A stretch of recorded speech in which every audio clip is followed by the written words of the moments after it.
Hey y'all, Crazy Train here, bringing you a new Fallout 4 video, and we're just a couple of weeks away from the game's release.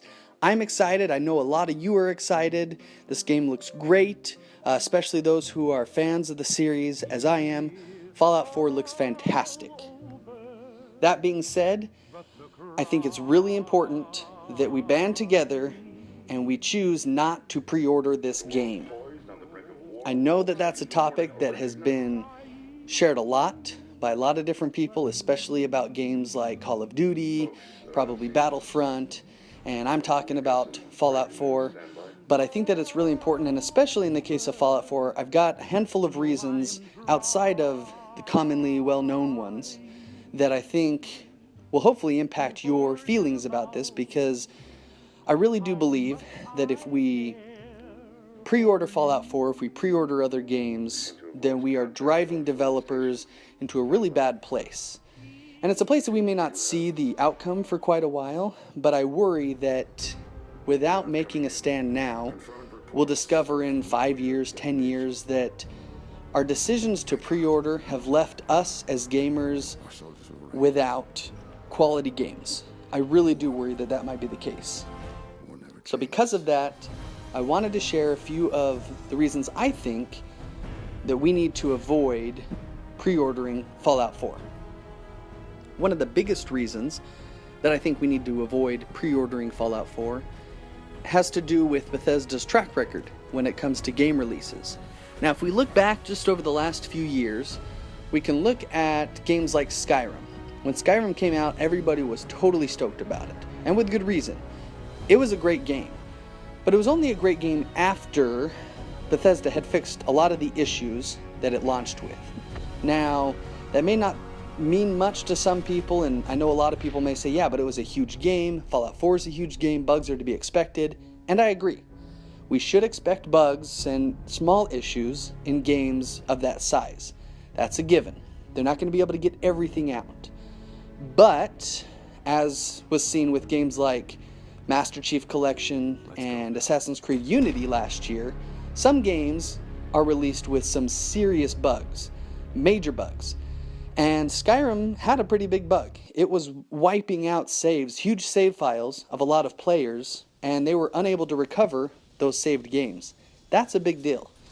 And that's something that I think Bethesda should have been able to find or recognize. I'm sure that we can go back and forth a lot about how we feel about whether or not Bethesda should have been able to fix that.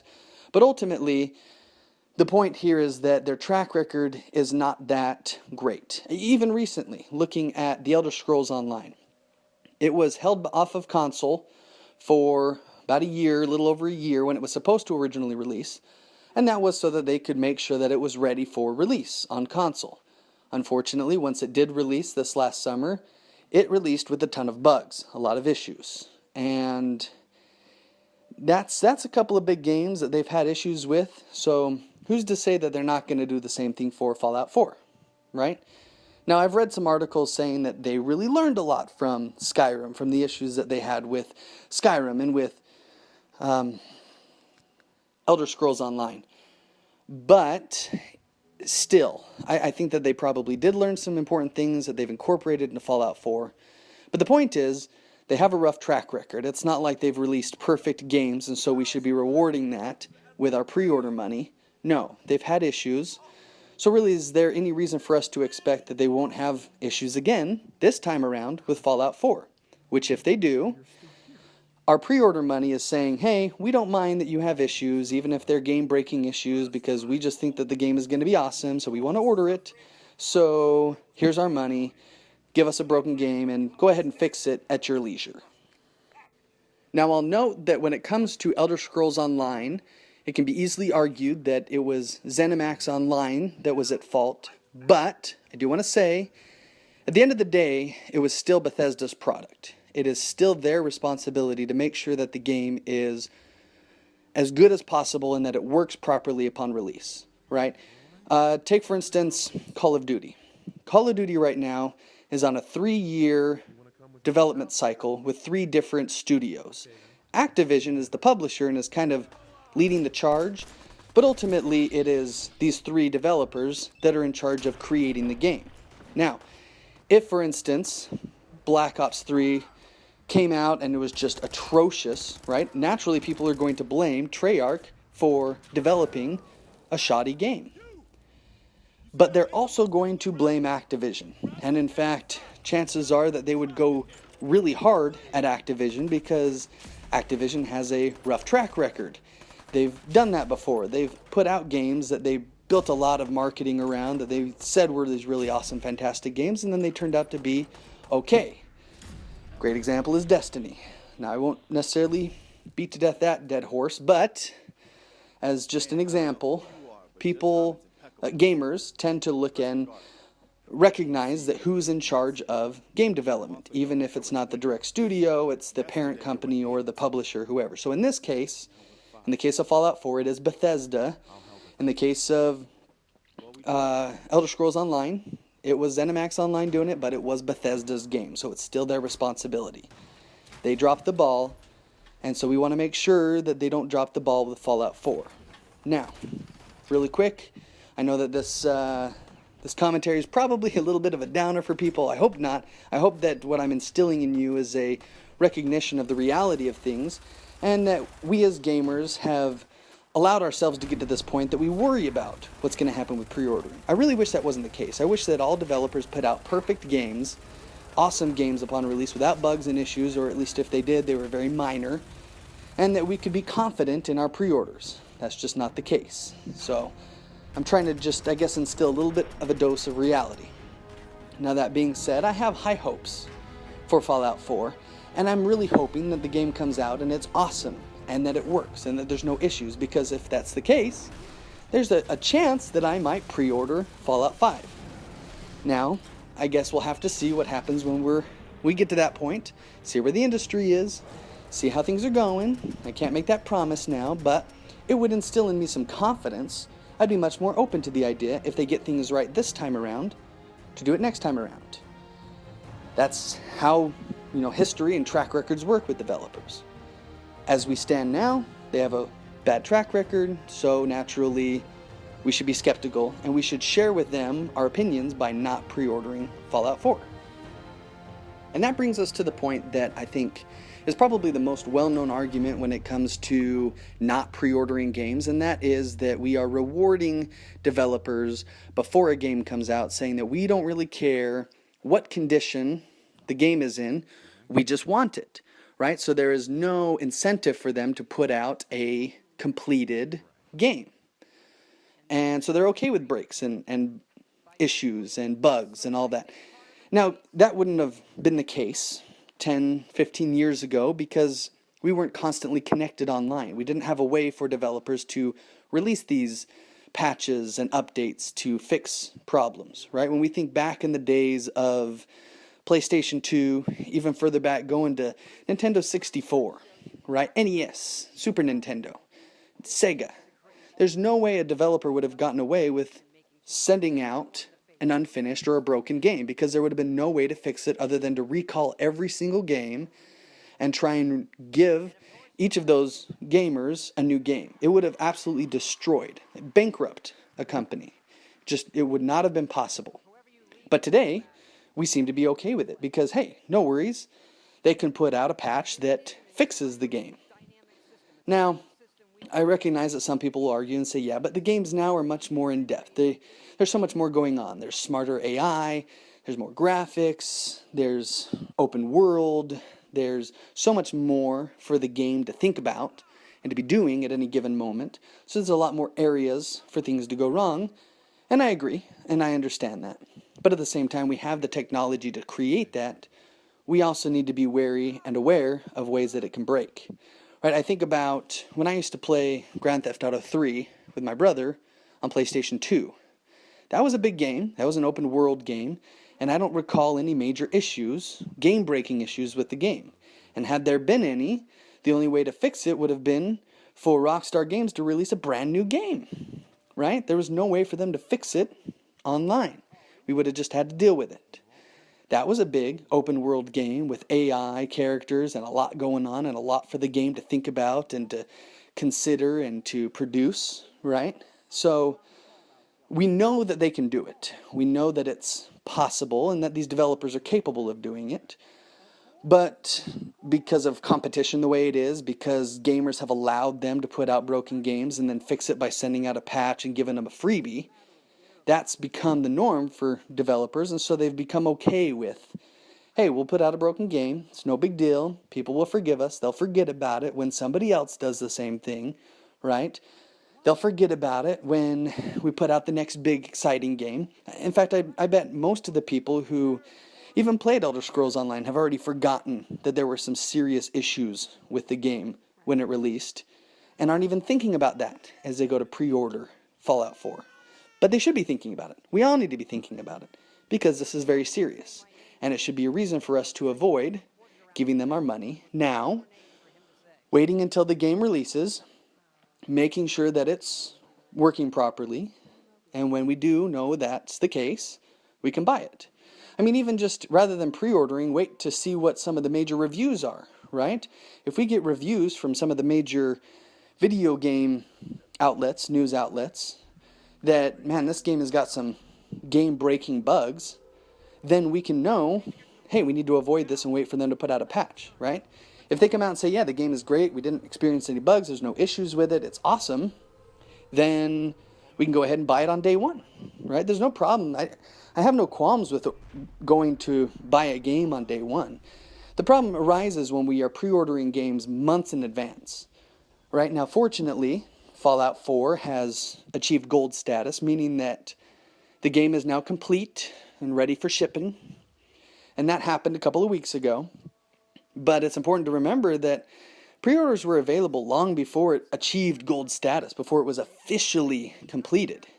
In fact, at E3, when Bethesda was talking about it, they were saying, yeah, it's almost done. We wouldn't have announced it if it wasn't almost done. But what does almost done mean, right? There's plenty of games that are almost done, but then are pushed back and pushed back and pushed back. I seem to recall that The Division was almost done, and then it got pushed back from 2014 to 2015. In fact, earlier this year, Ubisoft said, for sure, The Division is coming out in 2015. For sure. They were confident. They gave us their stamp of, it'll be done, it'll be ready, we're excited about it. And then it wasn't too long after that they had to push it back again. They had to delay it. Now, I'm okay with them delaying the game. I kind of wish they wouldn't have told us a release date until they were sure they could actually meet it. But I'm okay with them delaying a game so that they can achieve the results, they can provide the game that they want to give us, right? Something that we can be proud of, that's going to be bug-free, and that's going to work. So, when it comes to pre-ordering, though, I think it's important that we recognize that these game developers are fine with putting out broken things. We don't want that, so we should wait, make sure that it's not broken. When we realize it's not broken, we're okay to buy. Now, another consideration is probably one that I think people really haven't thought about, and that is the fact that modding support is coming to consoles. So it's not just going to be a PC thing anymore, but it'll be available on console. Now, as most people are now familiar, at least gamers are familiar, when it comes to mods, gamers can be very creative and often create things of beauty, right? Sometimes they create something silly, like in Grand Theft Auto shooting cars out of a gun. That's kind of silly. It's fun, but ultimately it's just sort of a simple, silly addition to the game that doesn't really matter and is a fun, brief, momentary pleasure to share something on YouTube or Facebook, right? Other modders, however, have created some really high-quality mods. I mean, they have brought incredible graphics to video games. They have made Grand Theft Auto 4 far more gorgeous and beautiful than Grand Theft Auto 5. And that's really amazing, really impressive. And now we get mods on Fallout 4 on console, which I think is awesome, because that's, from my knowledge, the first time that that'll be available for a console game. The problem with that is that Bethesda recognizes that modders, gamers, are going to, for free, probably, be willing to put in their own time and effort to improving the game for everybody. And now that it's available on console, it really is something that everybody can partake in. And so I think that Bethesda has less of an incentive to make a truly gorgeous game, there's no reason for them to make it the absolute most beautiful thing they can, to really take their time, because gamers are going to do it for them. And they're going to do it for them on every platform the game releases. Now, nothing's been said to this effect. This is, of course, all speculation on my part. But when I look at what people have said so far, and I've even seen the screenshots myself, the game looks nice, but it doesn't look nearly as impressive as I was expecting, as I thought it should be, right? I've seen some comparisons between Fallout 3 and Fallout 4, and Fallout New Vegas, and to be quite honest, I'm surprised that Fallout 4, the graphics that they have, is what they're releasing on a current-gen console, on Xbox One and PS4, because these consoles have been out for a couple of years now, and I know that they can have truly gorgeous graphics and really impressive detail. But I feel like that's not the case with Fallout 4. Now, when I play the game, I may change my tune on that, but it just seems like when we're pre-ordering things, back to the pre-order thing here, when we pre-order things, we're telling them we don't mind the condition that the game is in. We don't mind that you probably didn't put your best effort in, assuming that we as the gamer community are going to take care of it for you. And so once again, by pre-ordering, we are giving them our money before we have a chance to truly review and make sure that the game meets our standards, right? So they don't have an incentive, they don't have motivation to put in the kind of detail and focus that they need to make us happy. We're happy just at the very name of Fallout 4, so it honestly doesn't matter. They could give us a banana in a game box and we'd be happy. Okay, that's not the case. But still, the point is, slapping a name on something, and granted, the previous games have been great, but ultimately, that should not be a reason for us to blindly give our money away. Just because we enjoyed Fallout 3, just because we pretty much enjoyed New Vegas, I know for most people Fallout 3 is kind of the standard, but just because we enjoyed that game doesn't automatically mean that Fallout 4 is going to be amazing, right? When I look back on other series, I recognize that at some point, things start to crumble a little bit. I don't expect that to be the case here, but for instance, when it comes to the Assassin's Creed games, they come out with a new one every year. Some have been good, some have been not so good, right? And just because we enjoyed number 1 and really enjoyed number 2 doesn't mean that Brotherhood and Revelations were all that great, because they really weren't. And so just because Fallout 3 was amazing doesn't mean Fallout 4 is going to meet that standard.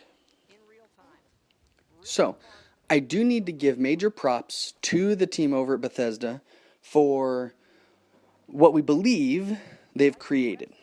And I hope and hope and hope that this game meets all of our high expectations, right? We know that it's got 400 plus hours of activity. We don't know exactly how long the campaign will take, but we know that for the most part, there's going to be a lot to do. Additionally, I'm actually quite impressed with the pre-order offerings that Bethesda decided to give for Fallout 4. So, one of the biggest concerns I have when it comes to pre-ordering is that developers will take a completed game and they will pull out a couple of items, whether it's multiplayer maps or some extra missions or some feature, right? And then they'll dangle those above the gamers' heads and say, this is what you get if you pre-order. But in reality, it was something that was planned for the game, and either they decided, hey, let's go ahead and take it out and offer it as a pre-order, or they say, well, we were going to do this, and let's make it a part of the game, and then let's just go ahead and hold it hostage for gamers. And the only way they get it is if they pre-order, and then maybe we'll release it to everybody after 6 months or a few months or something, right? But everybody who pre-orders gets it early. Or in the case of some multiplayer things, if you pre-order, you get early access by a couple of days, right? Which is really big for those who want to be YouTubers, right? Because now they get to put up content ahead of everybody else. They get a leg up, right? Or they just get to play the game early, which I know a lot of people would like to do. But what Bethesda is doing is instead of pulling out content and offering that as a pre-order bonus, instead they're saying, hey, pre-order Fallout 4 and you get Fallout 3 for free. Well, I think that that's pretty sweet, right? Because now they're actually offering a true extra item for those who want it, who do the pre-order, right? So it's not just, hey, we were going to give this to everybody anyway, or hey, we pulled this out of the game. This is an extra thing that you get for being willing to part with your money ahead of when the game releases. The problem is that that's still not what we want to happen, because we, again, go back to the main problem of if the game is broken, we're rewarding broken games. We're rewarding developers for sending out games that are incomplete or have issues. And ultimately, all the extra game is a marketing tactic, right? Because those who really want the game, if you really want Fallout 3, you can go to glide.com and get it for $2, right? Or I'm sure that you can find it at some GameStop or someplace for a few bucks, or find it in some collection at a pawn shop or on Craigslist. There's a lot of places that you can find it for a really good deal. And them offering it as a pre-order bonus really isn't that great. You're only saving maybe a couple of bucks. But it sounds awesome. And I'll hand it to them that at least they're not pulling content out and using that as a pre-order bonus. But I think that their marketing tactic is still something that we need to be aware of and weary of. Ultimately, we cannot reward a good marketing tactic, right? Or a good marketing push. At the end of the day, we need to show them that what we really want, what we most want, is a working game that has no issues, that works as promised, that has all the features that were promised, and by providing that, they get our money.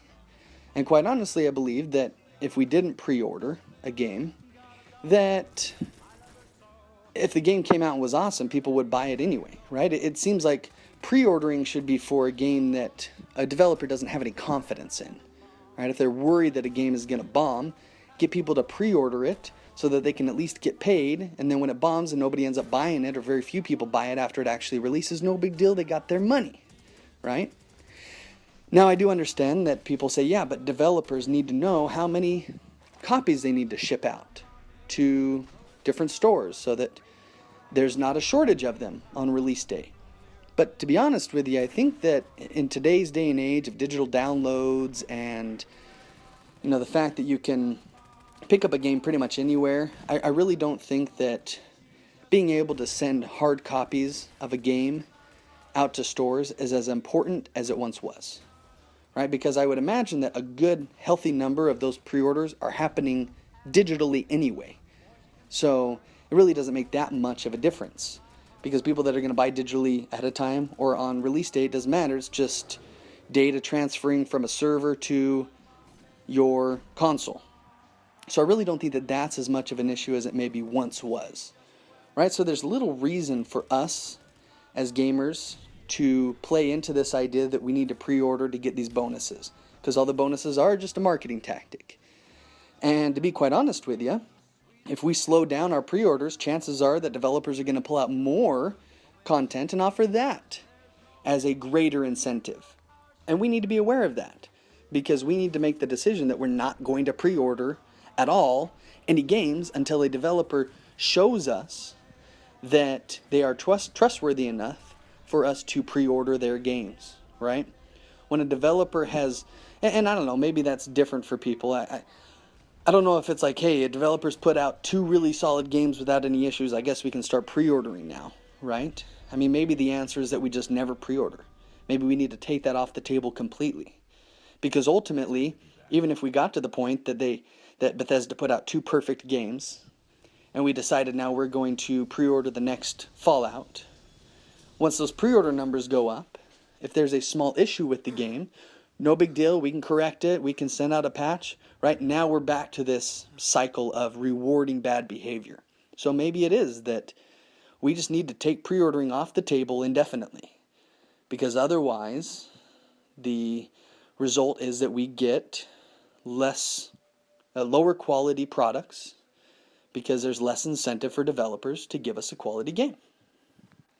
My last point kind of hails back to one I made a little bit earlier, and that is that when developers release games that are broken or have issues, right, ultimately what's happening is we are paying full price for a beta experience.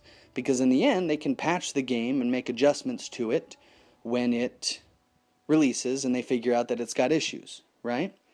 Now, I actually like the way that things go on like Steam, right, for PC games. Young developers, indie developers, they want to get their game out and they want help from gamers to make their game better. And so what they'll do is they will release their game in alpha or beta, right? But they'll release it at a lower cost than full price, saying, hey, we know this game isn't perfect, we know that it has issues and it needs to be fixed, or it needs to be updated, or it needs to be adjusted somehow, and we want your help to get there. So what we're going to do is we're going to offer this game at a reduced price, you provide us some feedback, we'll keep working on it to make it better, and then when the game finally officially releases, those who have waited can pay full price for it, right? That's how things should work. I was totally okay getting Arma 3 at a reduced price because I got the alpha, right? The price went up when beta came out, the price went up when it became the full edition. But I was okay with that. I was okay that the game wasn't that perfect because I knew going in that I was playing possibly a broken game, but I wasn't paying full price for it. So I was okay with that. The problem with developers on these major AAA titles is that they're basically doing that, but we're paying full price for it. We're paying full price for a beta. Now I know that some games like Halo 5 and Black Ops and Battlefront, a lot of these multiplayer games, they're coming out with these open and closed betas so that they can test their servers and they can make any needed adjustments to the gameplay, right? And I think that that's wonderful, and I think that it's appropriate. I think that's a great way for them to test because we as gamers are not paying for it, and we go in knowing that it's a test and that it's a beta and that it's a chance for us to try out the game and help them find any issues where it needs to be fixed so that it can be fixed and properly working upon release, right? And I have no problem with that. The problem that I have is when they release a full game and it feels like they are giving us some kind of beta. Rather than properly testing or testing as much as they possibly could or really worrying too much, right? They're giving us a shoddy product and expecting us to say, hey, we found this issue, we found that issue, and then they'll just go ahead and magically fix it and give us a patch, and then we're happy because, hey, now the game is better. That's awesome, right? And that's positive, and it's uplifting, and it's optimistic. But no, it's not, because it should have been that way from the beginning, right? This is how I feel about Xbox One. I really love my Xbox One. I love it a lot now that I've been a preview member and have been able to use the new user experience on Xbox One. I feel like the Xbox One is finally what it should have been at launch. But I bought it a while ago because my friends were all on it and they wanted to play, and I got it, and when I got it I felt a little bit cheated. I felt like I love it, I love the games, but there's a lot of issues with it that I feel like should have been dealt with ahead of time. But of course Microsoft wants to get their console out when Sony gets their console out. There's this big competition, and so why not go ahead and put out a product knowing that they're going to just go ahead and fix it later. I do not want game developers to get there, and I feel like not only are they getting there, but some of them are there. That's not to say that Bethesda is there. I think that they may be a little bit because of their track record, as I talked about. But I really don't want to get to a point where Fallout 5 is just a mess. Fallout 6 is unplayable, right? Because we rewarded a bad experience on Fallout 4. And once again, I really hope that it is a good, positive, happy, uplifting, no problems experience. That would make me so happy. And that would, I will sing from the rooftops that I love the game, that it works great, and that people should go out and buy it, right? I think that that's how these things should work. But I think that until the game comes out, it would be best if we avoid pre-ordering so that we can avoid rewarding Bethesda for a potentially bad product. And ultimately, I think that is the point. All this talk about not pre-ordering is we as gamers want to keep control of the quality of the products that we buy. And it is our decision, and we speak with our money, with our wallets, on what we want. If you are okay with getting a broken product, if you are okay with waiting a few weeks for a patch to come out, or a couple of months in some cases, right? If you're okay with a broken game that deletes your saves and has game-breaking issues and that blocks up your console somehow and is unplayable at points, but it's okay because they give you a free game after a few weeks, right? If you're okay with that, then reward them for that activity and give them your money early, right? And even if the game is perfect, what we're telling other developers by giving Bethesda our money early is, with the right marketing, we'll give you our money early too, even if you don't put out a quality product. So in the end, my plea is to not pre-order Fallout 4. And now I'd like to hear from you. What do you think about pre-orders? Do you agree with anything that I've said, or do you have your own thoughts? Do you feel like pre-ordering is good or bad, or somewhere in between? Do you feel like it depends on the game or on the developer? Are you completely for, completely against? I don't know. Whatever your feelings are, share them in the comments. Let me know. And if you enjoyed this video, please hit the like button. If you want to see more of these and some of my top 5 posts, please subscribe, because I'll have new videos coming to you every week. The plan is on Tuesdays and Thursdays, and so far I expect to live by that. I'm sure I'll have some gameplays and things come out occasionally on different days, but I'm going to do my best to abide by that schedule of Tuesdays and Thursdays. Expect new games, and please share your thoughts, feelings, and feedback. I'll do my best to respond as much as I can, and I look forward to seeing you in the next video. Thanks so much.